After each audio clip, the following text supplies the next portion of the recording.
भीमाशंकरच्या बुकिंगचं म्हणा किंवा ज्या गर्दीचं मिसमॅनेजमेंट ते आज आम्ही पाहिलं. आम्ही बुकिंग केली होती पण बुकिंग त्यांनी बंदच केली आणि जेव्हापासून त्यांनी ऑफलाईन दर्शन सुरू केलं त्यानंतरचा हा पहिला विकेंड होता. आम्ही सकाळी 5:30 5:15 पासून लागलो होतो लाईनमध्ये. आम्हाला 9 9:15 म्हणजे जवळपास 4 तासांनी दर्शन मिळालं आणि सगळ्या गोष्टी ठीक होत्या. पण आमच्या मागून आलेली लोक रांग तोडून पोलिसांना पैसे देऊन आणि पुढे जात होती. पोलिसांच्याकडून पैसे घेऊन त्यांना दर्शन करून घेत होते.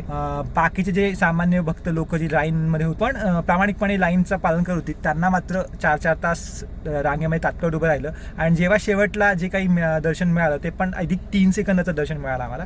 पण मागून येणाऱ्यांना पोलिसच पैसे घेत आहेत ज्यांनी कायदा पाळला पाहिजे त्यांनीच बेकायदेशीर जी काही कामं होती ती बघून जरा चांगली नाही वाटली. 12 वाजत अजूनही लोक रांगेत आहेत. जवळपास एक 3-4 किलोमीटरची रांग आहे. त्यांना दर्शन मिळेल की नाही मिळेल मला माहित नाही, कदाचित मिळेल. पण जे मिसमॅनेजमेंट आहे ते अजूनही चालू आहे. अजूनही लोक बाजूने जात आहेत आणि काही लोक दुसऱ्या रस्त्याने बाजूने जाऊन मागे जाऊन मागून दर्शन घेत आहेत. ते पण खास करून दुसऱ्या राज्यातून आलेले लोक, दुसऱ्या राज्यातून आलेले मोठी मोठी माणसं, श्रीमंत माणसं ती मागून जात आहेत आणि दर्शन घेत आहेत.